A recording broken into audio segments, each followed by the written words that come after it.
वक्रतुंड महाकाय सूर्यकोटि समप्रभ निर्विघ्नं कुरु मे देव सर्वकार्येषु सर्वदा। ओम श्री महागणपतये नमः। ओम श्री गुरुभ्यो नमः। हरि ओम। सदाशिवसमारंभां शंकराचार्य मध्यमाम् अस्मदाचार्य पर्यन्तां वन्दे गुरुपरम्पराम्। अस्मद्गुरुभ्यो नमः। श्रुतिस्मृतिपुराणानाम् आलयं करुणालयं नमामि भगवत्पादं शङ्करं लोकशङ्करं। शङ्करं शङ्कराचार्यं केशवं बादरायणं सूत्रभाष्यकृतौ वन्दे भगवन्तौ पुनः पुनः। ईश्वरो गुरुरात्मेति मूर्तिभेदविभागिने व्योमवद्व्याप्तदेहाय दक्षिणामूर्तये नमः।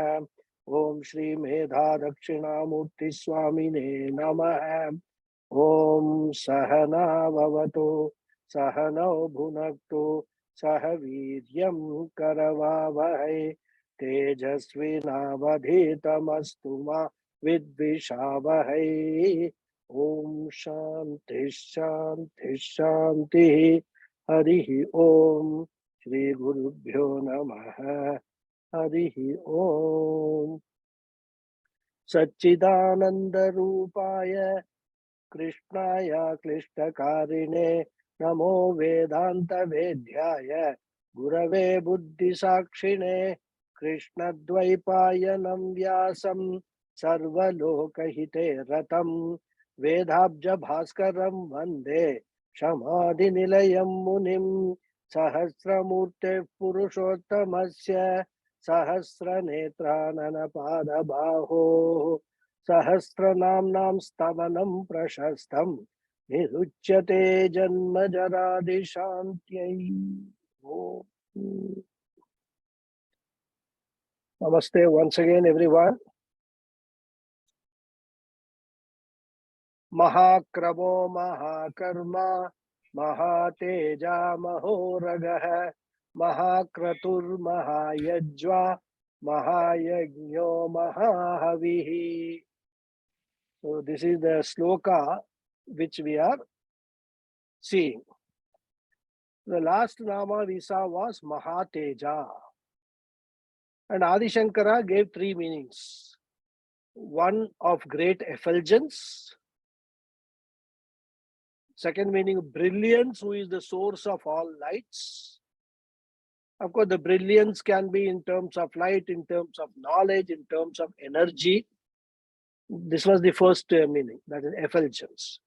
Then the second meaning was Swayam Prakasha consciousness, the Atma, which blesses our mind, our eyes, all our sense organs for that matter, because of which we are able to use them to see, to hear, to smell, to touch, etc., and perceive the world. And the third meaning was he has Mahat Tejas. Bhagavan has got Mahat Tejas, expressing as Kraurya. Kraurya means sternness towards those who take to adharma, to the papis, to the asuras, rakshasas. And Shaurya, an ability to overpower them, overcome them. This was the meaning of Mahateja. Now the next nama is Mahoragaha.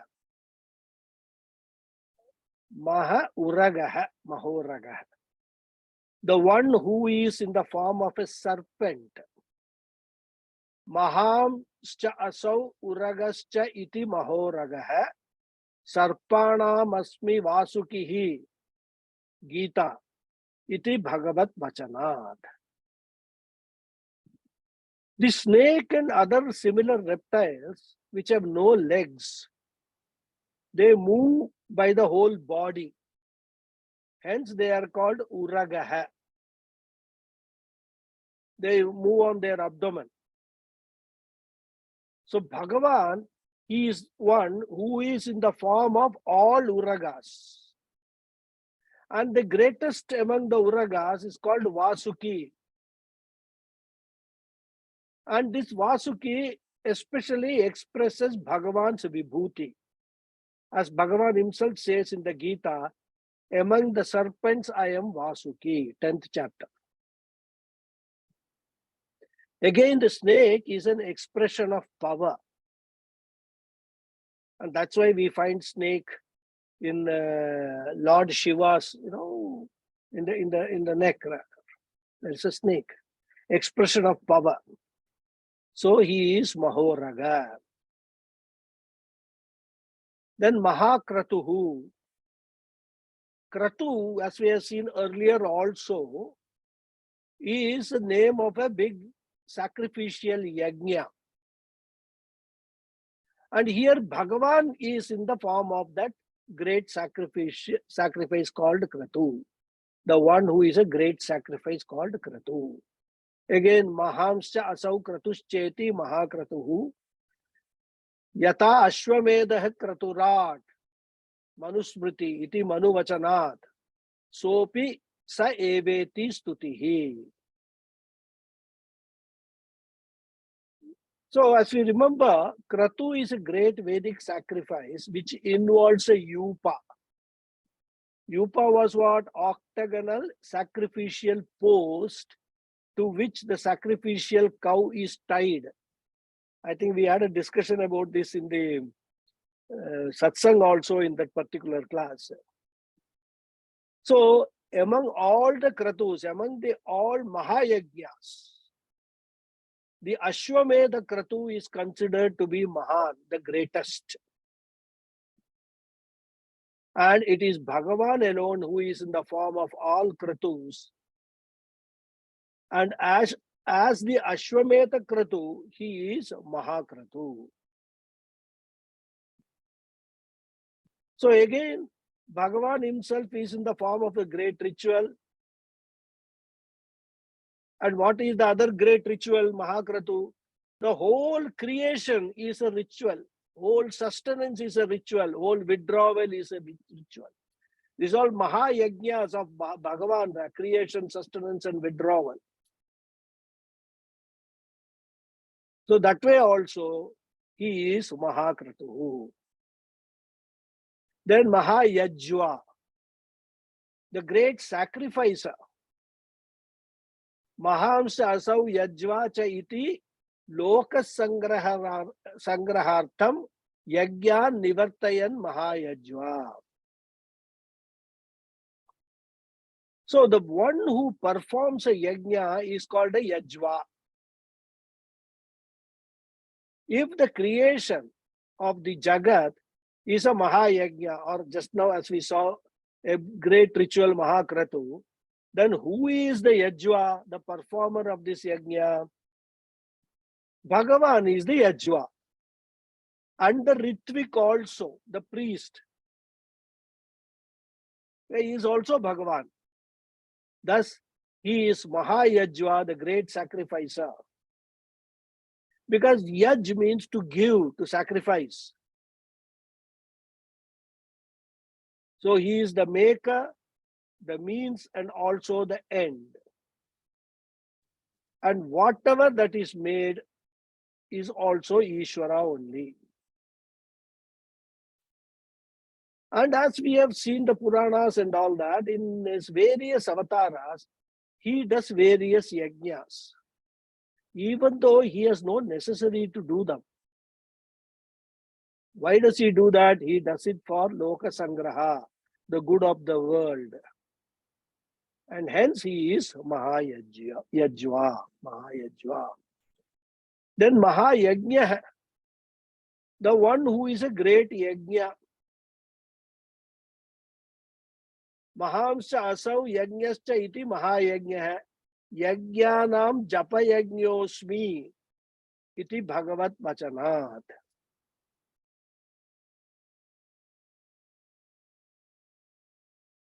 In Tattva Bodha class and also in other Vedanta classes, we have seen that there are 5 yajnas prescribed as daily karma or regular duties to be performed. What are they? Deva Yajna, Brahma Yajna, Pitri Yajna, Manusha Yajna, and Bhuta Yajna. These are the Pancha Maha Yajnas every human being, irrespective of caste, creed, nationality, color, should perform these Maha Yajnas. Deva Yajna is the daily worship of gods through rituals or Sandhya Vandana, Agnihotra, Puja, etc. One must every day devote some time, set aside some time for this Deva Yajna. Then Brahma Yajna. Here Brahma means Vedas. Studying the Vedas, doing Adhyayanam, practice what one has studied, propagation of Brahma, that is the Veda, and other scriptures through Swadhyaya, Adhyapana, teaching. This is again a learned person should do all these things. In fact, the daily chanting of Gayatri itself is a Brahma Yajna. Because the Gayatri mantra is nothing but a complete condensation of the entire Vedas. The Vedas are condensed at 3 levels. Om is condensation of the entire Vedas. Then at the next level is Gayatri mantra. Third level, of course, is the Vedas themselves rather. So we must understand all these things, and chanting of Gayatri is also Brahma Yajna.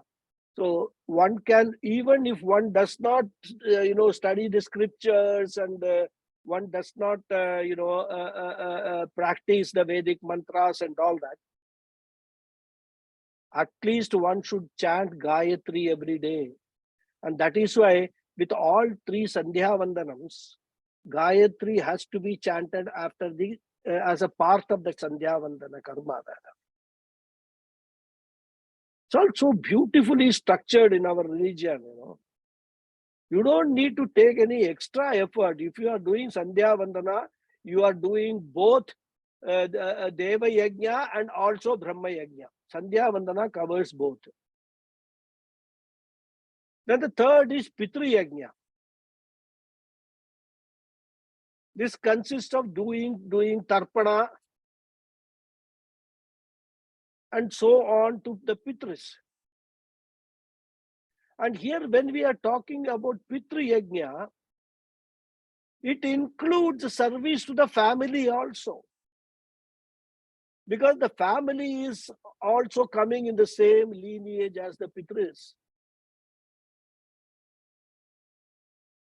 And when we do every day, we are supposed to do Madhyanam at noon time, which has to be followed by Brahma Yajna, it is called. But that Brahma Yajna contains chanting of Vedas, and toward the end, there is also a Tarpanam which we have to do every day, Deva Rishi Pitri Tarpanam. Of course, people who have got their parents alive will not do the Pitri Tarpanam. Their father will be doing it. But those whose parents are not alive, they are supposed to do the Pitri Tarpanam also. So Deva Tarpanam, Rishi Tarpanam, Pitri Tarpanam, then Brahma Yajna.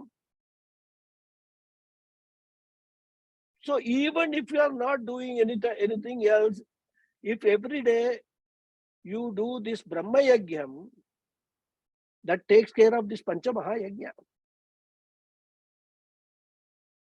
Then Manusha Yajna consists of feeding and looking after the guests.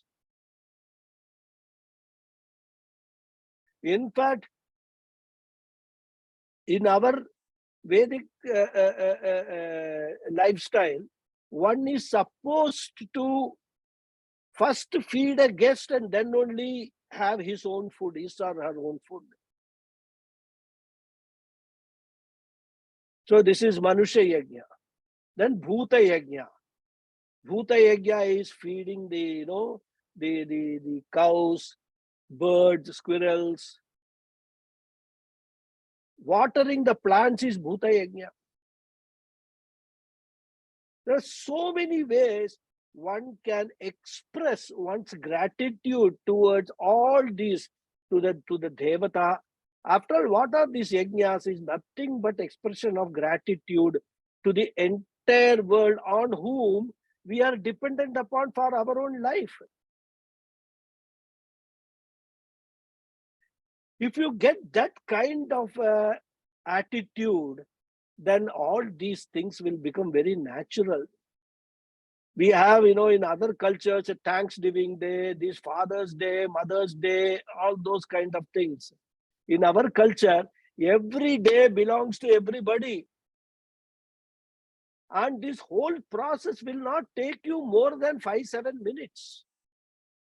That's all the Vedas expect of you. They don't want you to sit for hours together. The karma, which is called Brahma Yajna,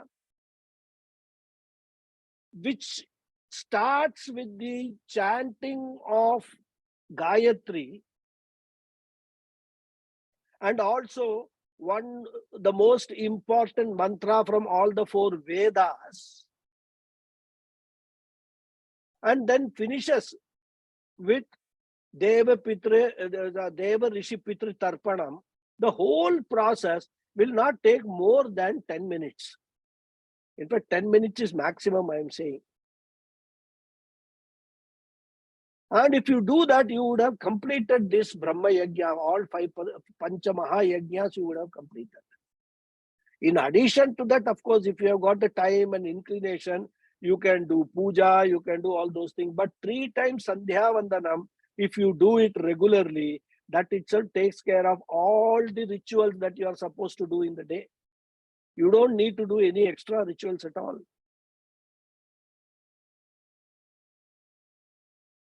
So this is the scheme of things, in our culture. And Bhagavan is invoked daily by these Panchamaha-yajnas. It is he who is in the form of these Mahayajnas, and therefore he has a Nama Mahayajna. This is one meaning.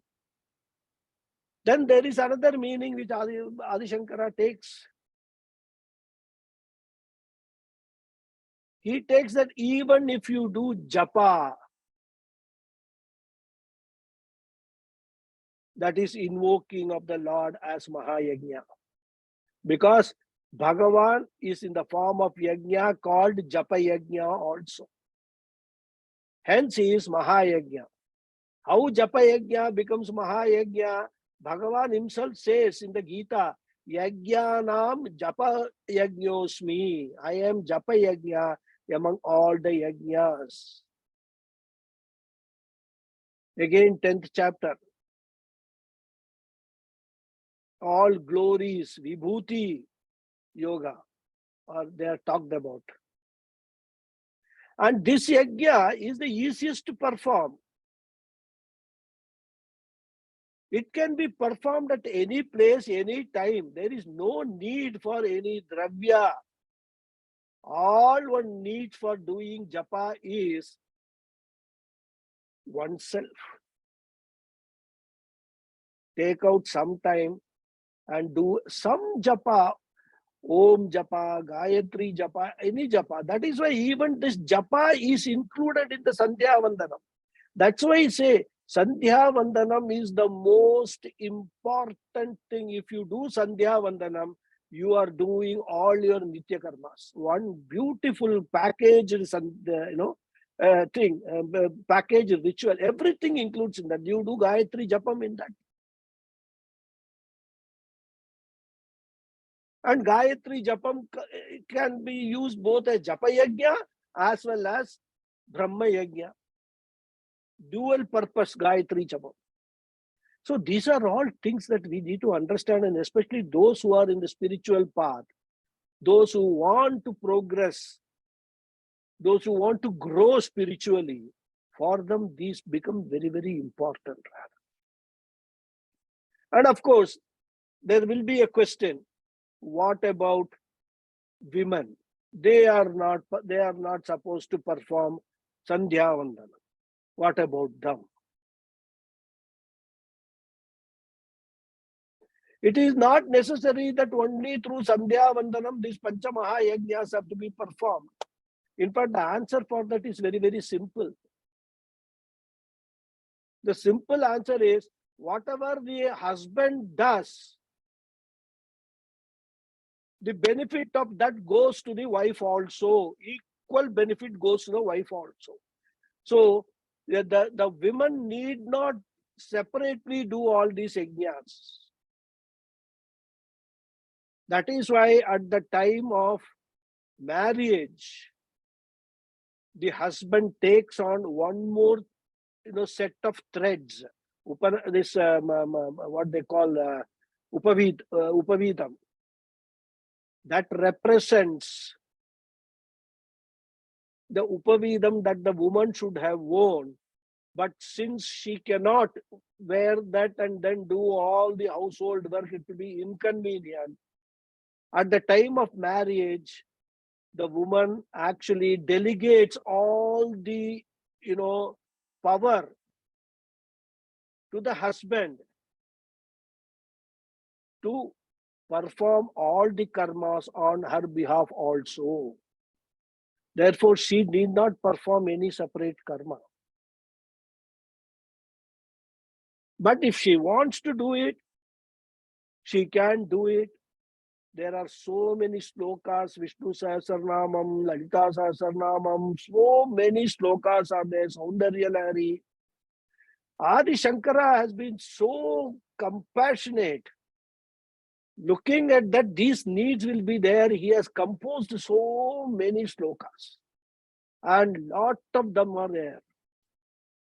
Not only Adi Shankara, we have Abhirami Andadi, Abhirami Patar, that so many are there which everyone can chant. And in fact, they do. I have seen lot of women, they take out some time after they have finished their morning duties to husband, to children and all that. After that, they will spend an hour or so sitting before the altar and doing the japa, chanting the slokas and all that. Regularly they do it. So if you want to do it, you can always find ways and means of doing it. All these Pancha Mahayajnas can be done. After cooking the rice, offer some rice to the crows, Bhuta Yajna. Who offers it? It's the woman who is offering it on behalf of the family. So she is doing Bhuta Yajna. Many women are fond of gardening. They will water the plants, tend to the plants. In fact, I have seen women going near the plants and singing, because it is believed, and it is true also, scientifically proved, that when you sing very nice songs, the plants, there is a happiness which is generated in the plants. So I've seen women going and singing, near the plants. So if you want to do it, you can do so many things. So for doing all these things, what one needs is only oneself. You don't require any material. You don't require anything else. You don't require priests or, so many people coming and all that. Just where you are, just do it. So this is Mahayajna. Then Mahahavihi. Havis, as many of us will know, is an oblation, offering. So Mahahavihi means the great oblation, the great offering.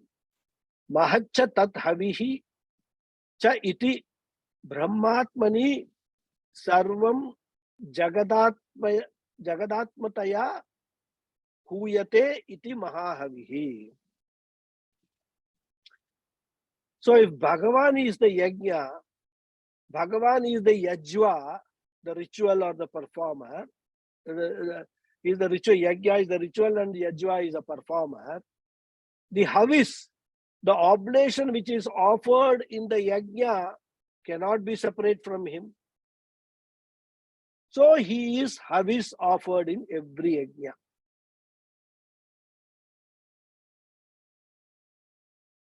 In fact, Purusha Sukta talks about the Purusha being offered as havis for the creation to take place, and hence he is Mahahavihi. Again, the entire Jagat is offered as havis at the time of the pralaya or resolution. The Jagat is Parameshwara and is offered unto Parameshwara. Therefore, Bhagavan is Mahahavihi as the receiver of the great havis also.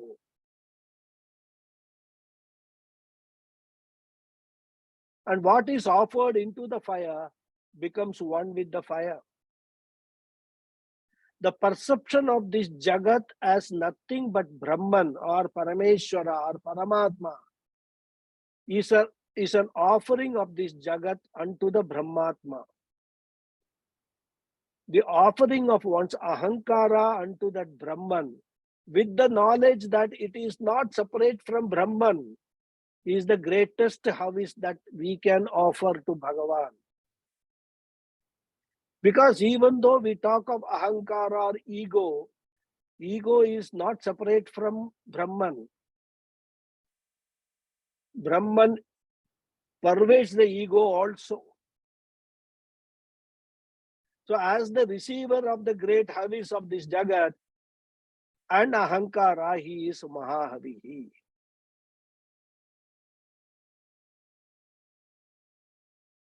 Thus, these four names that we have seen, Mahakratu, Mahayajva, Mahayajna, and Mahahavihi. All these names indicates all the aspects of a yajna, and they are nothing but Bhagavan alone. And he himself indicates this in the Gita. Beautiful sloka. Brahmarpanam Brahma Havihe Brahmagnau Brahmanahutam Brahmaiva tena gantavyam Brahma karma samadhina. Fourth chapter. Then in the 9th chapter he again says, Aham kraturaham yajnaha swadaham aham aushadham mantro hamahame vajyam aham agniraham hutam. 2 times Bhagavan is saying, I am everything. What else we want? Every aspect of yajna is Brahman, and I am the kratu, I am the yajna, I am the mantras chanted, I am the ghee and the food that is offered unto the fire. Everything I am. Once we understand this, we will understand that these are only indications, they are only samples. If we extend this to this entire Jagat, we will understand that everything in this entire Jagat is Parameshwara alone. There is nothing other than Parameshwara. As Puja Swamiji says, there is only God. He says it is wrong or mistake to say there is one God. He says there is not one God, there is only God. Everything is God only. Everything is Ishvara. Everything is Parameshwara. So that is the meaning of Mahahavihi. Then next sloka. Stavyastava priyastotram tutistotarana priyah purna purayita punyah punyakirtiranamaya. In this sloka has got 11 namas. Stavya stava priyah, stotram stutihi, stota ranapriyah, purnah purayita punyah punyakirtihi anamaya. 11:1 is there. So stavya means one who is praiseworthy. Sarvaihi stuyate nastota kasyachit iti stavya. So like we are seeing the patterns in the past few slokas, here also it's a group of interconnected names which go together. We will see them one by one.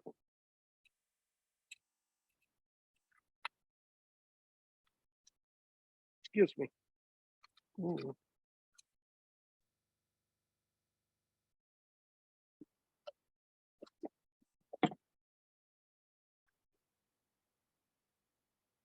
So Parameshwara is Tavya, the only one worthy of being praised.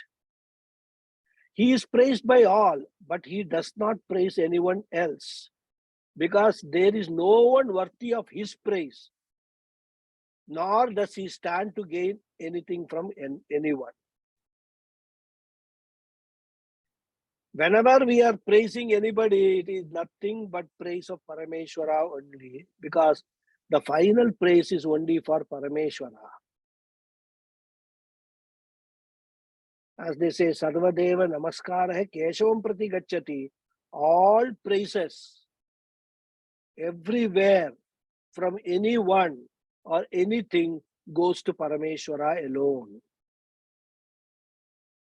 That is how he is Stavyaha, the only one who is praiseworthy. Then Stavapriyaha, even though he does not expect any praise from anybody, but when one praises Parameshwara, he delights in that praise. So Stavapriyaha means the one who delights in praise. Atayeva Stavapriyaha. Because he is Stavyaha, so he is Stavapriyaha also. He is fond of our praise. But we must understand that even though he delights in praise, he cannot be flattered. That's what is a problem with we human beings. When somebody praises us, we feel very flattered and that person becomes very dear to us. Using this, many people may falsely praise people to get benefits from them. But Bhagavan cannot be flattered because in whatever way we may praise him, all praise falls short of what he actually is. We can't even fathom the qualities of Bhagavan to praise him adequately, rather, or praise him fully. Even if we say Ishvara is limitless, still it does not become a praise because we don't understand what limitlessness is. In terms of knowledge, in terms of power, in terms of pervasiveness, what it takes to be limitless is beyond our understanding, beyond our comprehension. For us, infinity or limitless is a concept. We can't measure it. Therefore, any praise of him will fall very short, very flat. Still, Bhagavan is so compassionate, he blesses us with the result of our praise. Because praise of Ishvara is a karma. Every prayer is a karma. And karma attracts a result. Any karma attracts a result. There can be no karma without result. And the Lord, being the giver of the results of action, he gives us that results. And praise of the Lord is what? It is a sattvika karma. It is a punya karma. So we will get punyam as the result. And that punyam goes into the credit of our agami karma, or at the end of this life, it will go into sanchita karma, and it will give us pleasant situations, happy situations in either this life or in future life. And because Bhagavan gives us the results of the action of stava, the praise, and he seems to like it, he is stava priya. How do we know he likes it? Because he gives the result as punya.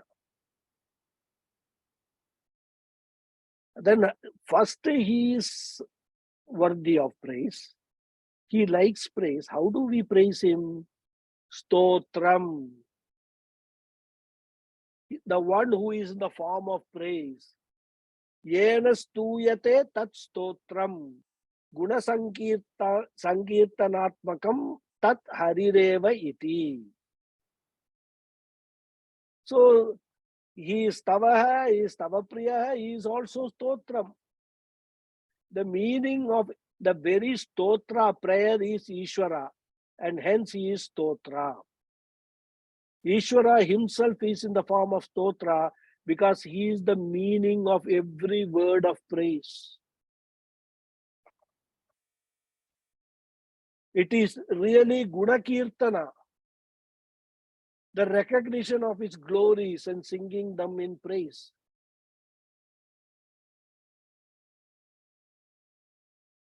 Whatever guna or qualities we have seen anywhere or we see anywhere as worthy of praise is really the guna of Ishvara. There is no difference between the word and its meaning. And hence, he is the stotra because he is the meaning of the stotra. So he is also stotra. Then he is stutihi. Stotra is the means with which you praise. Stutihi is the act of praise. The one who is in the form of act of praise. Stutihi stavana kriyapi harireva. Very simple. Stuti is what? The act of praise. When we chant the stotra, what are we doing? We are doing stutihi. And that is also the Lord himself. And that is stuti. And he is also stota, the one who does the action of praise. The one who does stuti is a stota. Stota api sa eva sarvatmakatvat. So he is the stota who does the stuti. The stota who does the action of praise is also Ishvara. As Ishvara is the Atma in all, Sarva Atmakatvat.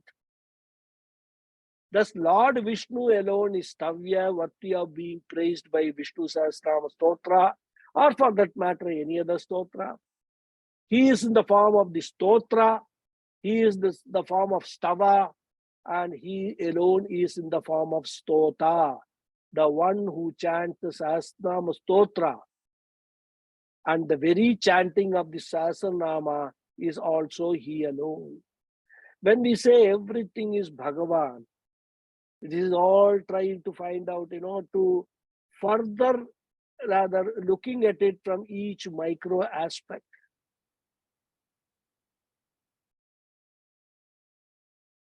So this is Stota. We must recall all these meanings because ultimately when we are contemplating on these Vishnu Sahasranama slokas, the thought of Aham Brahmasmi automatically gets generated in your mind. What is behind all these namas is nothing but Aham Brahmasmi. It is nothing but the Aikya Vichara rather. So if you are a Vedanta, mumukshu, who is taken to Vedanta, a spiritual seeker, in everything that you do, in everything that, all chanting you do, this thought should automatically emerge in your mind, Aham Brahmasmi. That is how you grow, spiritually you grow. And all these are all what? Bhagavan has given us all these means in order to meditate upon, contemplate upon that Mahavakya Aham Brahmasmi or Tattvamasi. Tattvam Asi. He is telling us we should not tell Bhagavan Tattvam Asi. That Bhagavan knows that he is. So when it is said Tattvam Asi, it is a guru telling a Shishya that Bhagavan, that Ishvara is Twamasi, you are. So that is the Stota. Then Ranapriyaha. Ranapriyaha means the one who delights in battles. Priyaha Ranaha Yasya Yataha Panchamahayudhani Dhatte Satatam Lokarakshanartam Ataha Ranapriyaha.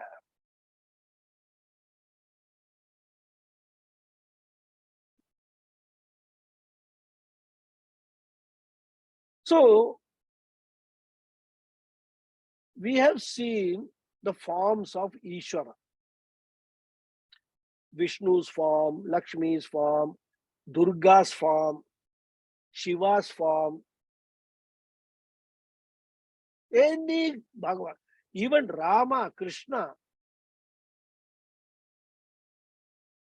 So these forms are all created as the altar of worship, wherein the total is deliberately invoked. Because only when it is deliberately invoked, it becomes an altar. Dhyana avahanam has to be done by invoking. Then prana pratishtha is done whenever we do puja. So we are actually deliberately invoking Ishvara in whatever form that we are going to invoke Ishvara. So a given form is the altar in which the total is invoked.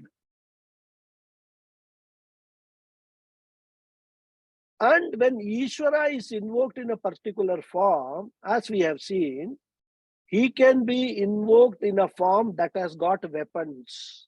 Every image of whatever God that we have seen has got weapons. Why does he have weapons? When we take refuge in the Lord, he takes care of us who are afflicted and takes care of those people who affect us.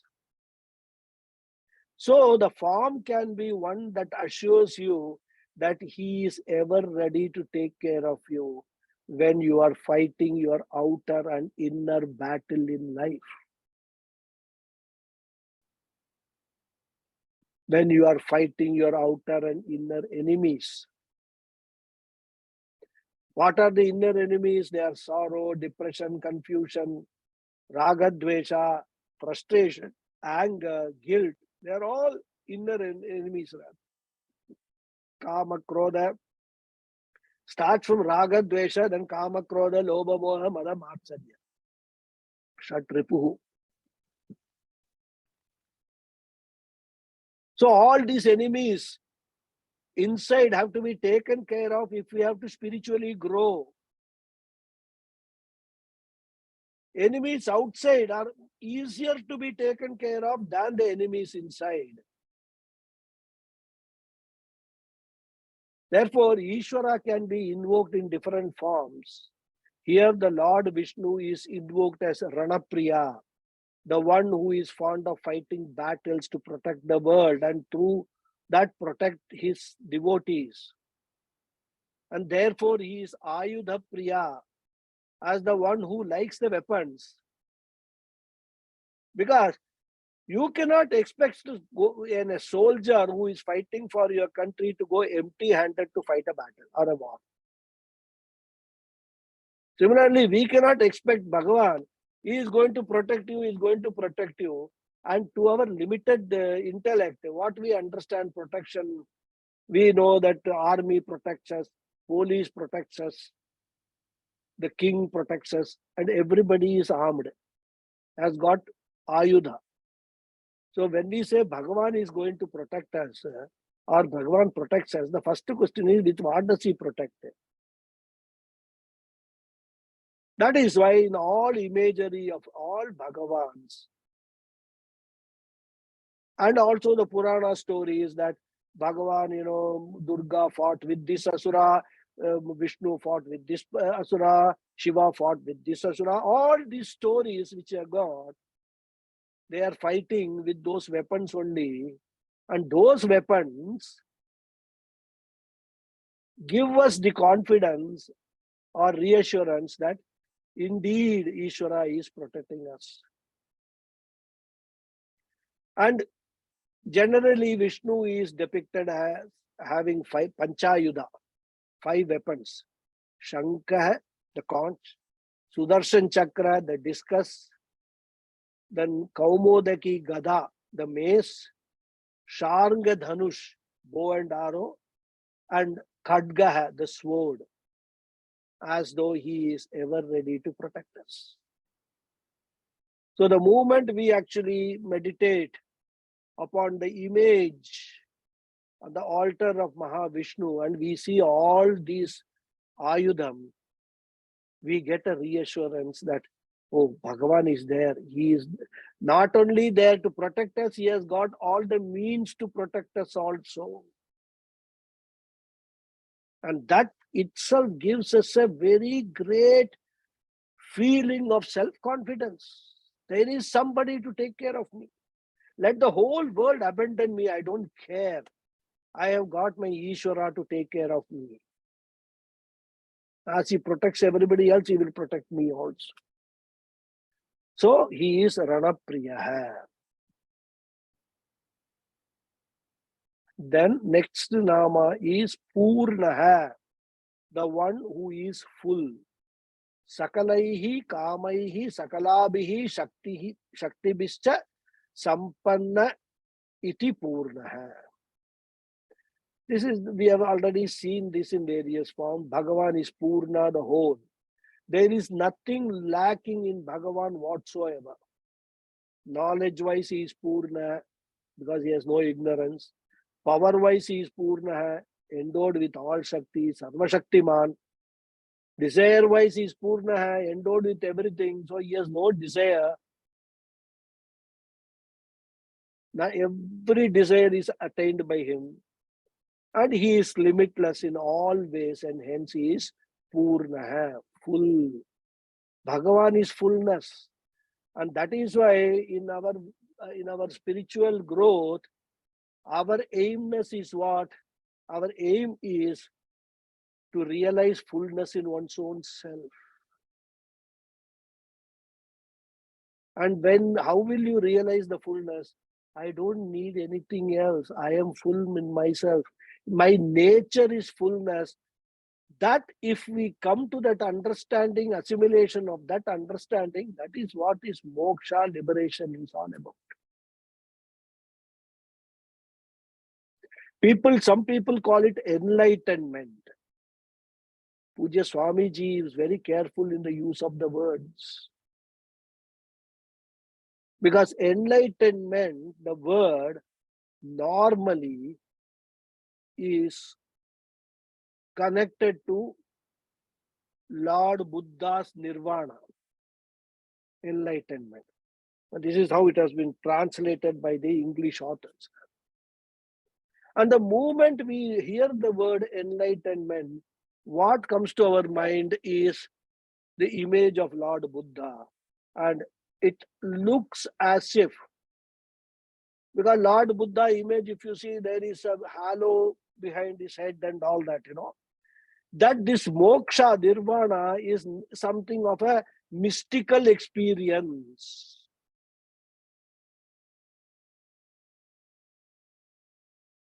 When it is not. Moksha is not a mystical experience.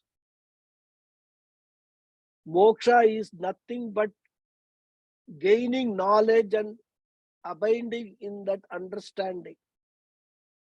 There is no mystical experience. But if you use the word enlightenment, it is possible that some people will associate it with some mystical experiences and get to the wrong understanding of what Vedanta is talking about. That's why Puja Swamiji avoids this word like enlightenment and all.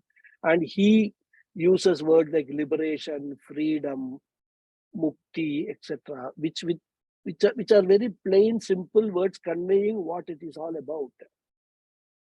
Freedom from samsara. So that is Purnaha. Then Purayita, the one who gives fulfillment. Na kevalam Purna eva, Purayita cha sarvesham sampadbihi. Says Adi Shankara.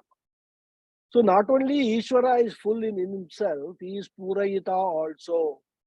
He fills one with all sampat, prosperity. He blesses by filling up one's heart. Only the one who has fullness can give fullness, isn't it? By invoking him as Purna, there is fullness, and therefore he is Purayita. He can give fullness. To the extent that one understands Ishvara, to that extent one is cheerful, and being all pervasive, he is you.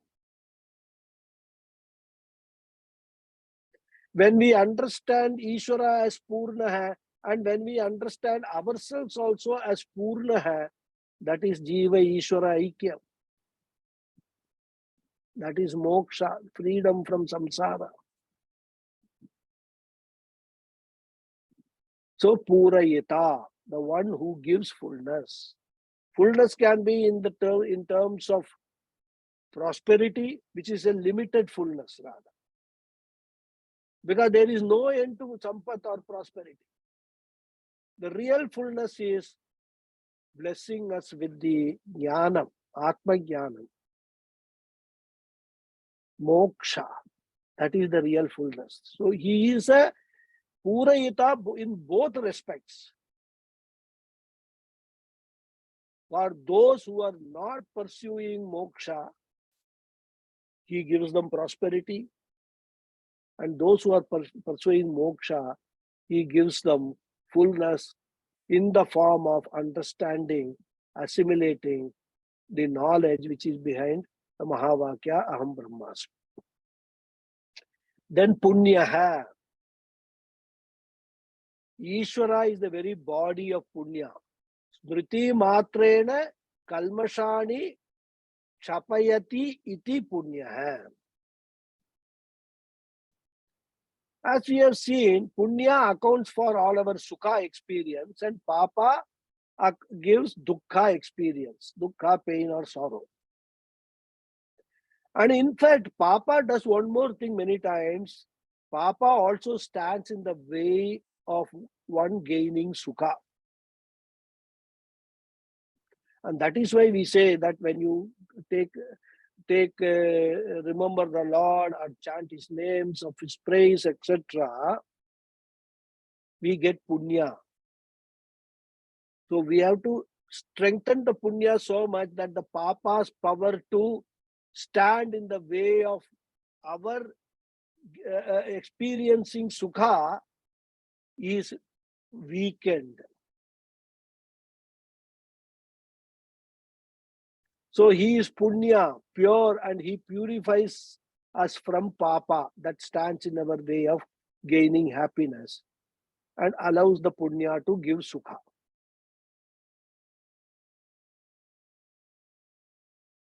Any good karma, not necessarily we are talking about only chanting Ishvara's names. Any good karma that we do, it gives us punya. And in turn, the punya will give us happy occasions, happy experiences. Then punya kirtihi. Kirtihi, fame. Punya kirtihi, the one whose fame is auspicious. Punya kirtihi kirtihi asya yatah punyam avahati asya kirtihi Nrinamiti Punyakirti. As we know, Bhagavan is the most famous, and his kirti or fame brings punya, auspiciousness, and hence he is Punya Kirti.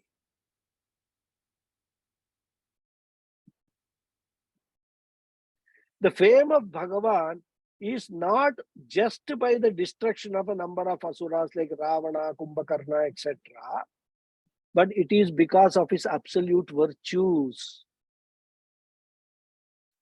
So we are blessed by singing his glories that amount to his kirti.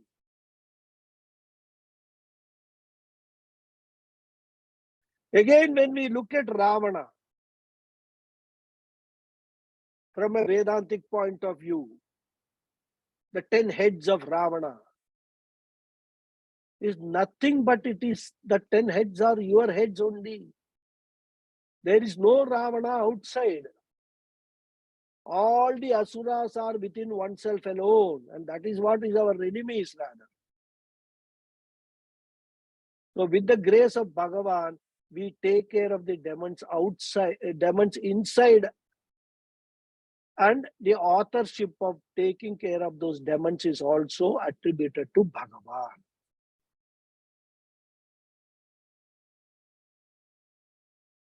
Puja Swamiji says, the real asura, the real demon is in the form of the notion that I take care of everything. When this I, the ego I is taken care of, it's the biggest demon. The ego I. Once that is taken care of, all others are easily taken care of. Because that is the cause for all other asuras also, all other demons inside us. Therefore, when we are talking of destruction, it is nothing but pure understanding, and it is not any physical destruction. If you replace the ego I with the Atma I, Ishvara I, that is the understanding we have to reach. Then Anamayaha. Anamayaha means, Amayaha means ill health, some affliction, disease. Anamaya means the one who is ever healthy. Antaraihi, Bahyaihi, Vyadibihi, Karmajaihi, na Pidyate, iti Anamaya. So Bhagavan is Anamaya, free from Amaya, any kind of physical or mental affliction. Since he is not under the influence of any karma, he is always healthy. Well, what is the problem with all of us? Why we get sick? It is nothing but karmas showing their result. Whenever we have any experience, happy experience or sorrowful experience, because these are the only two experiences we can have, isn't it? Either you are happy or you are sorry, or you are in pain. Both these experiences are the result of our past karmas only. Punyas give happiness, papas give uncomfortable. So ill health is also because of a result of papa. And Bhagavan has got no karmas. He does not have like us prarabdha karma and all that. And therefore Bhagavan is always healthy. Therefore, he is the most healthy person, is the only fully, completely healthy. For the cure of all our amayas, all our afflictions, we invoke the Lord as Anamaya, Lord Vaidyanatha, Lord Dhanvantari. We invoke Bhagavan in those forms. Okay. So we will just chant the next sloka, and then I will continue the meanings in the next class. Manojavastirtakaro Vasureta Vasupradaha Vasuprado Vasudevo Vasur Vasumana Havihi. So this has got 9 namas. Manojavaha, Tirtakaraha, Vasuretaha, Vasupradaha, Vasupradaha. Again, 2 Vasuprada is there. See, Adi Shankara gives 2 different meanings for both the Vasuprada. Vasudevaha, Vasuhu, Vasumanaha, and Havihi. So this is the next sloka. We'll see the meanings in the next class. Say the prayers. Om Purnamadav Purnamidham Purnat Purnamudachyate Purnasya Purnamadhaya Purnameva Vasishyate. Om Shanti Shanti Shanti. Harihi Om Sri Gurubhyo Namaha. Harihi Om. Thank you all very much. Thank you, Guruji. Thank you, Guruji. Thank you, Guruji. Hari Om. Thank you. Hari Om. Hari Om. Thank you, Guruji. Hari Om. Thank you. Hari Om Guruji. Dhanyawada. Dhanyawadaha. Thank you. Thank you very much, Guruji. Thank you very Thank you. much. Thank you.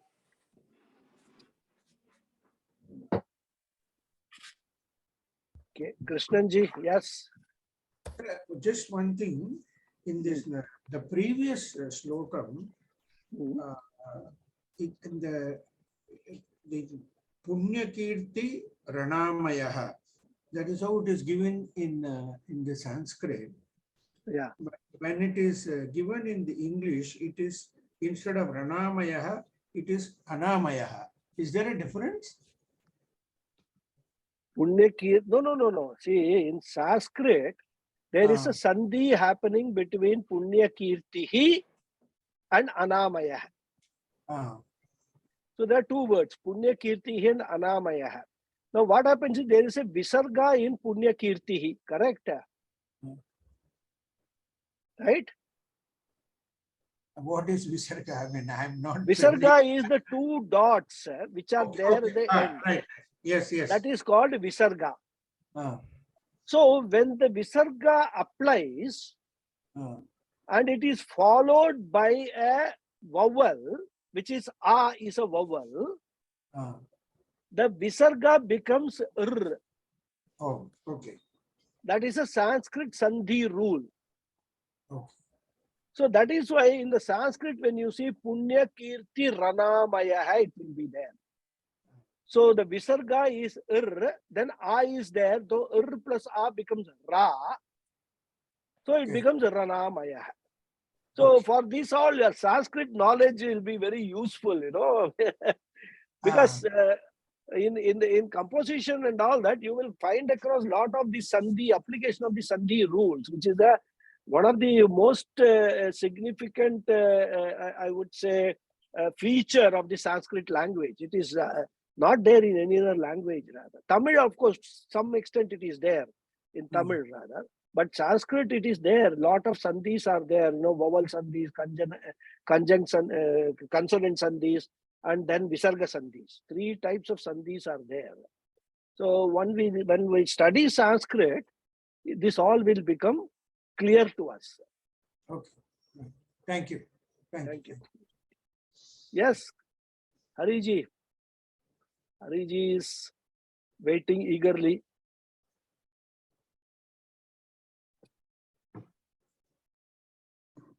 Hari Om.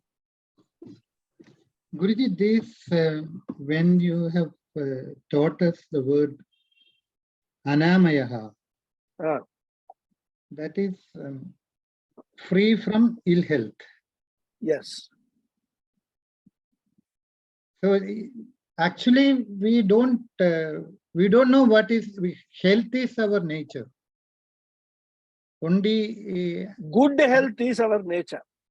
Good health. Say yes. So we know only about when we don't have any ill health, then it is a neutral state. We don't know. Just like we don't know happiness. What is happiness? We know happiness is absence of unhappiness. When we don't have any one way of looking at it, but happiness is a positive emotion, right? Correct. But what is happiness? It is Happy- absence of unhappiness is happiness. No. Happiness is the sense of fulfillment, the sense of fullness is happiness. Yeah, That's what an is it? emotion. That is a, But can I have been giving examples, for example, okay. one can say, I mean, there's no harm in saying that happiness is that which is absence of unhappiness. Yeah. Correct? Similarly, unhappiness also you can define as the absence of happiness. But we don't know what is we don't feel it, no. We feel you only, feel no. When you are not happy, yeah, when we are not happy, we feel it. We get how stressed. you feel it? We get Yeah, we get, that is unhappiness. Right? yeah, but unhappiness I can feel. So happiness also you feel, because when you are the happy emotion is there, yeah, you read the scientific journals. What does the happy emotion do to your entire body? Do to every cell of your body. okay.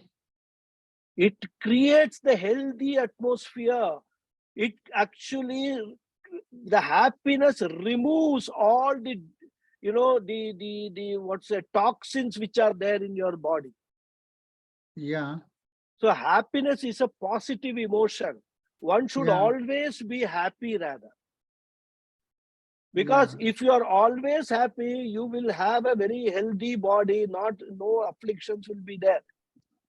Yeah. So happiness is not merely absence of unhappiness. Happiness is much more than that.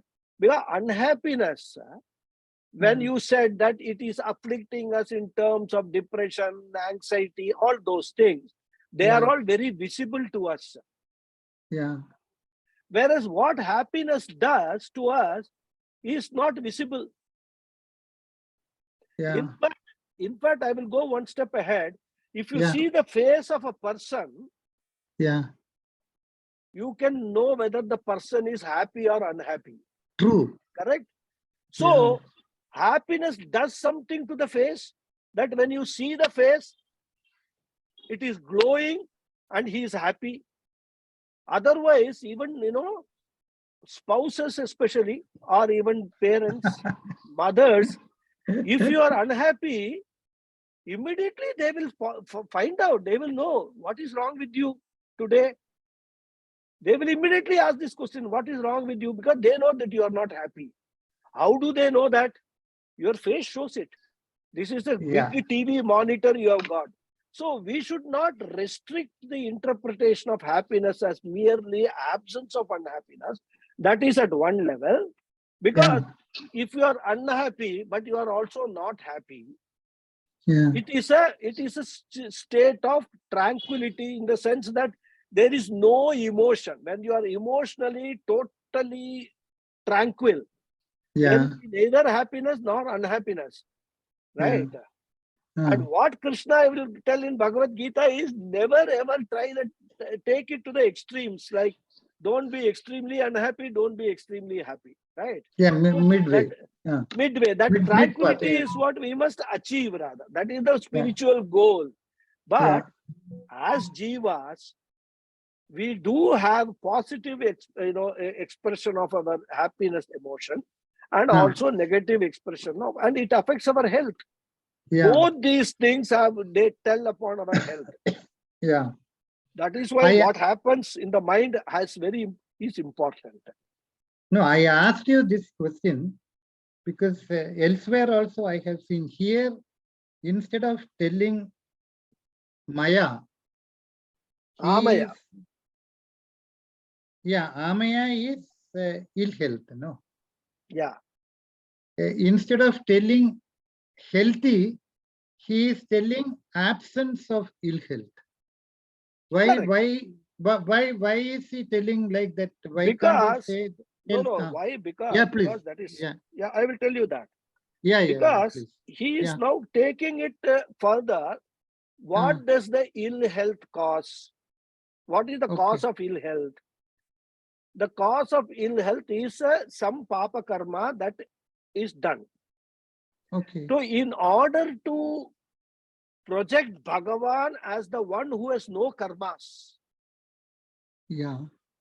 Bhagavan has got no karma, No either karma, yeah. punya karma or papa karma. In Yeah. order to bring out that, karma tita, that is, right? He is guna tita, karma tita, beyond all karmas. This anamaya is coming. So we must not stick only to the literal meaning of this word anamaya.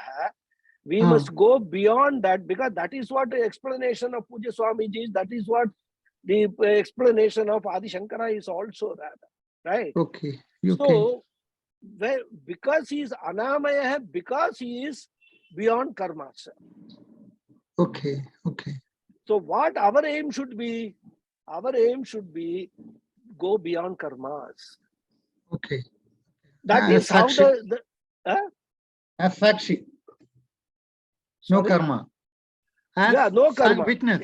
Yeah. Witness. Yeah, witness as Sakshi, correct. Yeah. So again, this is connected to entire our spiritual journey. What is the goal of our spiritual journey?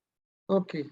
That is what it is. So that, as we have seen in Tattvabodhana, once the jnanam comes, all karmas are gone, right? Okay. So that is the state of Ishvara.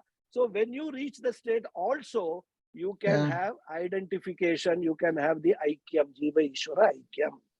So anamaya means not merely, we must not stick only to the physical health part of it. Okay. What is behind that, we have to go and see. That's how we have to understand it. Yeah. Because this such type of expression is there in Bhagavad Gita also. So I always wanted to ask why this double negative to make a positive. You are using double negative. No, there is no double negative. This amaya is means ill health, correct? Okay. Anamaya is added because a is there in order to say not one having ill health. Yeah, I got it.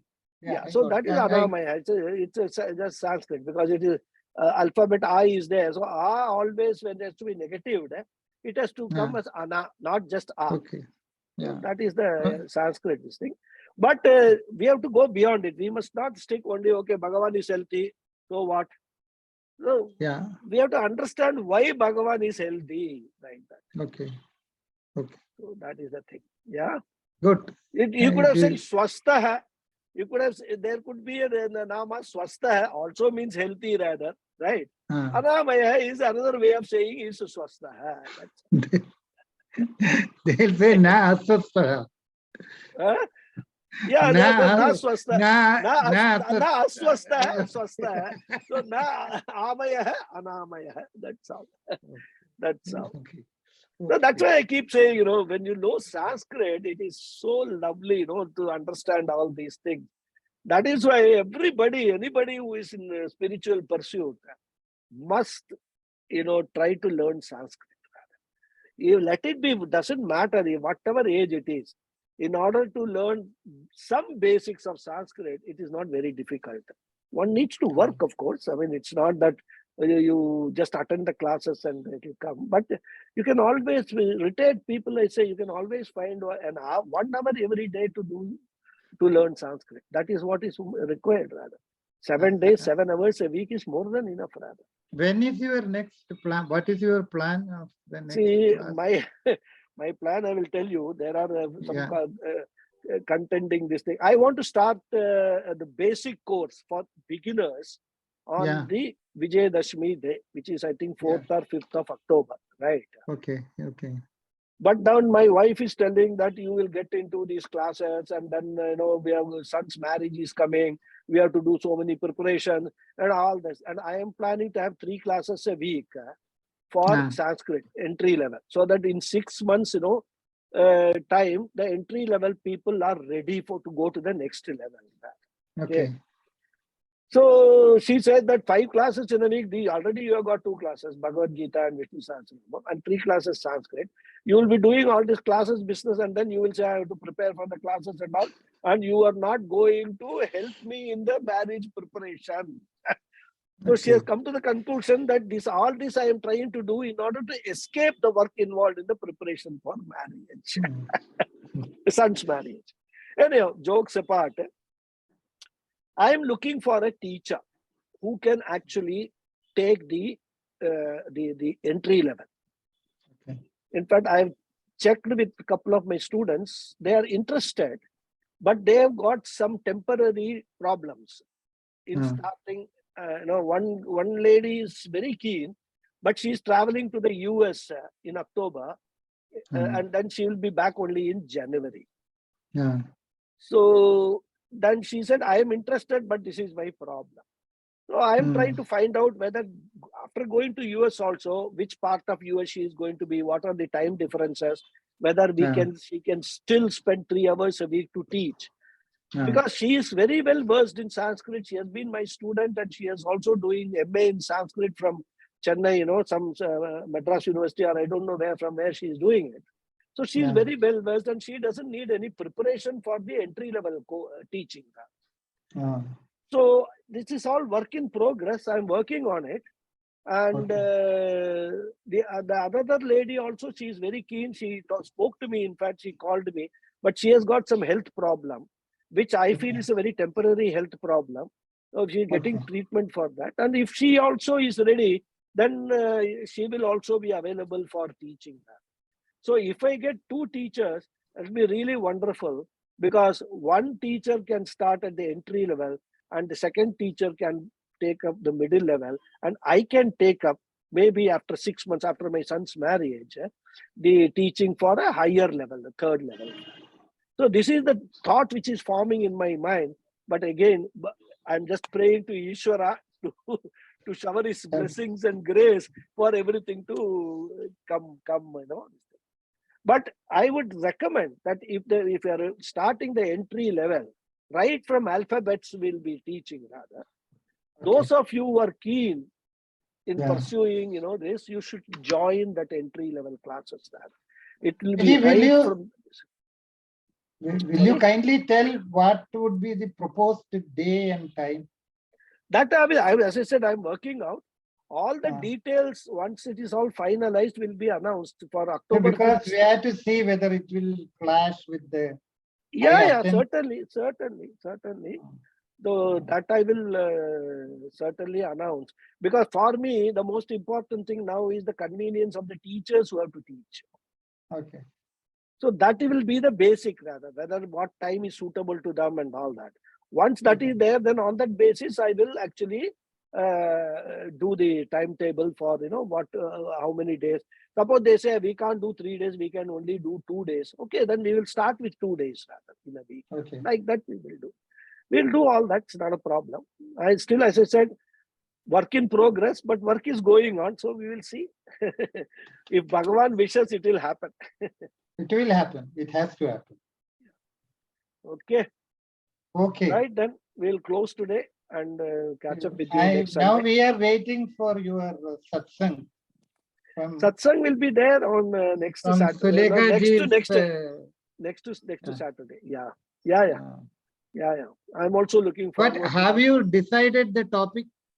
Karma Yoga. No, Karma Yoga, what? But I'm going to give an overview of Karma Yoga, not restricting, not talking about what I am teaching now. Okay. Yeah. Because Bhagavad Gita, I'm going deep into it, right? Yeah. But if you have to give an overall idea of Karma Yoga, what Bhagavan Krishna is talking about Karma, because there are mainly 4 slokas, in Karma Yoga, which are very important. Other slokas are all,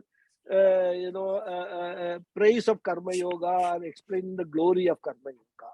Yeah. So there are 4 slokas which I will be dealing with rather in that. That's from 2nd chapter, 3 slokas, 1 sloka from the 6th chapter. So this is what I will be talking about, to give an overview of Karma Yoga. So that if any individuals are interested, then we can talk about individual, maybe question answer session. Individual questions can be taken. This is the plan I am having rather. So I'm working on preparing my notes for that at this time. I have not necessarily in the US, when you are back in India, one particular topic, if you can talk about it. That is the chapter 8 and 9. You know, I am, they are in me, I am not in them, and they are not in me. That it Quite is, a complicated thing, yeah. if you can, See, my only thing is, uh, whenever I give a talk, I look at is it going to benefit the maximum number of my students. okay. So that is how I look at it, because you may be attending other classes, you may be actually, you know, far ahead of other students in terms of the knowledge that you are gaining. But if I just go on talking things which other people will not make head or tail of it, Yeah, that is then true. I will be actually being a disservice to them. Okay, okay. And that is why two things that I always want to ensure is that whenever we are having the satsang here itself, the question answer session, we must stick to what we have learned in that particular subject and not bring external, you know, some other concepts and all. They are not that they are not valid, but it may not be of interest to all the students here. Yeah. So at least the maximum. So that we have to keep it in mind. And in any case, we will come to 9th chapter and 10th chapter of That I don't know whether I will be. No, that doesn't matter. It doesn't matter. Let us all hope that we will all be. For that matter, can I say that I will be there in the, you know, when 9th chapter comes? I can't say that. Nobody can say that, right? Yeah. But our hope is what? Our hope is when we go to sleep, we will wake up in the morning. That is our hope. But not that everybody does that, isn't it? So let us keep that hope alive, that when we go to sleep, we wake up every morning, and that Bhagavan is there. He is the karma phala data. He will take care of it, whatever is there. So let us have that attitude and continue with our life. Or I can talk to you in person, you know, one-to-one. That you can do in person, the exchange of, you know, if you want to ask anything, you can ask, you know, in terms of some WhatsApp message, email and all.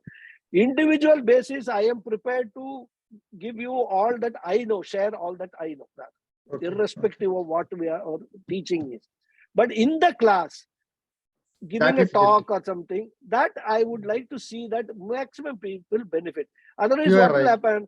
Everybody will sign out. Like even now, you know, even this satsang, you see only 4 people are there. There were 17 people attending. All 13 are not interested in this at all. So it should not be that when you start some other topic, even Sulekha ji and Arun Kumar ji and Krishnan ji also log out rather, and only we two are talking, which we can do. We can do otherwise also in a WhatsApp call rather. So that is okay. No, that is, it is little difficult to that concept. It is difficult, no doubt, because it has to be understood very carefully. From you see, there are two things: Jiva Bhava and Brahma Bhava are being talked about there. So we have to understand it accordingly. What is being said from Jiva Bhava and what is being said from Brahma Bhava. That we have to be very careful to understand. So we will see all that when we come to that. Yeah. Okay. Okay. Hari Om. Thank you. Hari Om. Thank you, Guruji. Hari Om. Thank you. Hari Om. Thank you. Hari Om, Guruji. Thank you.